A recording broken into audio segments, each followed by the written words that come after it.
Beredar video yang memperlihatkan seorang pengendara motor nekat masuk ke jalan tol Depok Antasari alias Tol Andara. Dalam video itu si pengendara motor terus memacu kendaraannya meski berusaha dihentikan petugas. Dalam video yang dibagikan akun Instagram @kabarnegri terlihat pengendara motor yang tidak menggunakan helm berusaha untuk digiring petugas Dinas Perhubungan, Dishub, untuk keluar dari Tol Andara.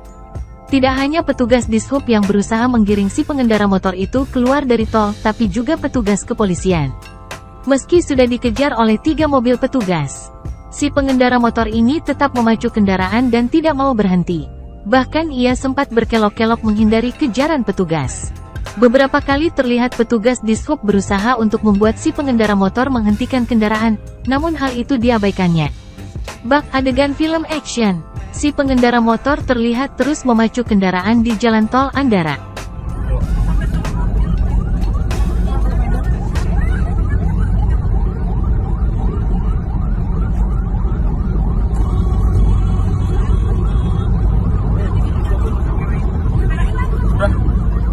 Terima kasih sudah nonton.